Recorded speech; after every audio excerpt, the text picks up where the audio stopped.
will be reading a Sarah Weeks book, and it's called Save Me a Seat. And we will be reading chapter 19. My day is getting better by the minute. First, Mrs. Bean had ripe banana catatis. Then she was impressed when she noticed how far I've read ahead. In Bud and Nobody. Now it is time for gym class. I was junior school sports captain in Vietnamese last year, even though I was only in 4th grade. In American gym is anything like PE in India, then my troubles will soon be over. I look at my clean white shoes. Desert, my PE teacher at Vida Manual, would be pleased every day before class. He lined us up and first checked our shoes. They must be pure white, he insisted. Thanks to Emma and her polishing skills, mine were always as white as snow.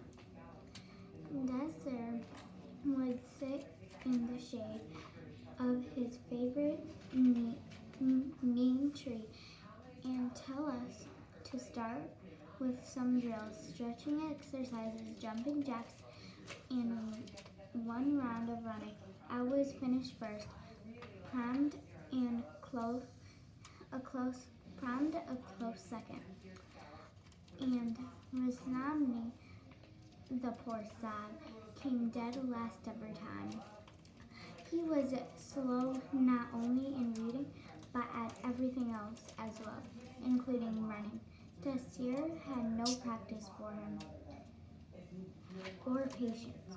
Rasnami had such a big belly that when he tried to touch his toes,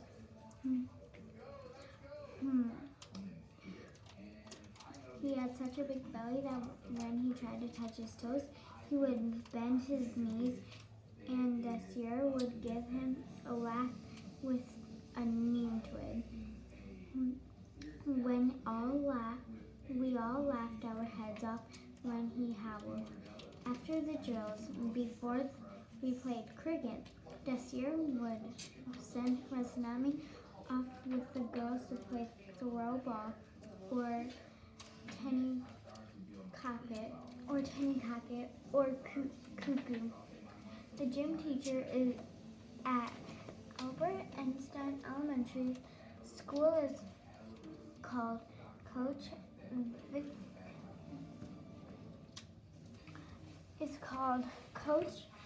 Vicanator.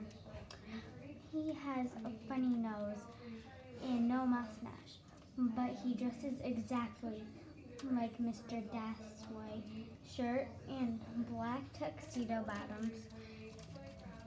I am always looking forward to impressing him and everyone else with my skills. Coach Victorian leads us out onto a large grass field behind the school. He has a canvas bag containing several metal bats and some large yellow balls. I've never played American baseball, but I imagine it's a lot like cricket. I feel a bit nervous, but how hard can it be?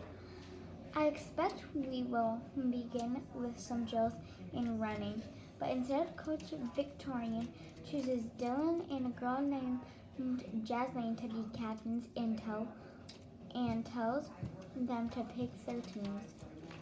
Do the girls play too? Asked the boy standing next to me. He's the one who rides my bus. Whose name is Tim or Jim? Yep, he says. Playing against girls is going to be easy peasy. Jasmine picks first. She chose a girl called Amy.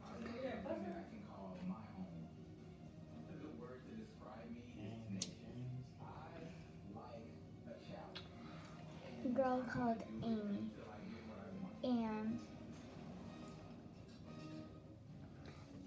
I wave at Dylan to get his attention.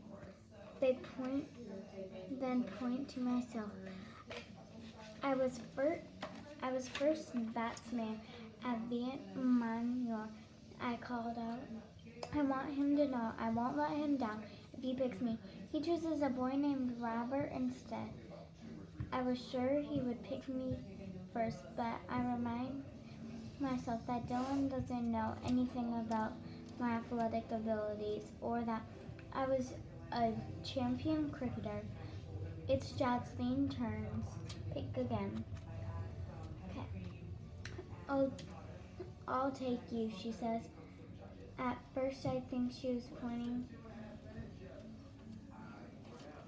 I thought she was talking to a girl standing in front of me, but instead she picked me. I can't believe I'm going to play my first game of American baseball of a team made of girls. This is all Mrs. Frost's fault. If she hadn't made me go to the resource room yesterday, Dylan and I would have had lunch together.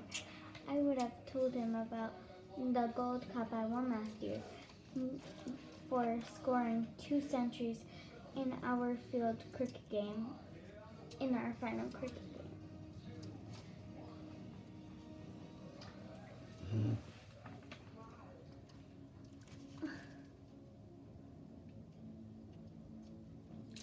He would have picked me first for his team today.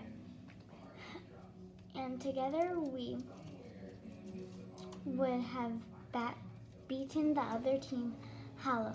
Jaslene chooses a few other boys for her team as well. So at least I'm not alone. Dylan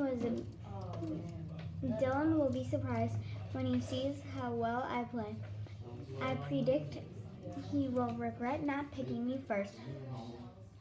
It's time to warm up, so I grab one of the bats and give it to a good hard swing.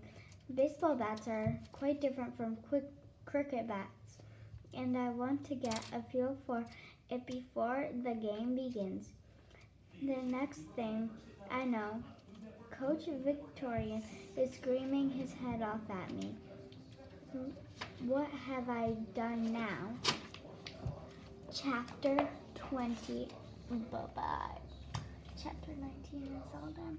Bye. See you guys later.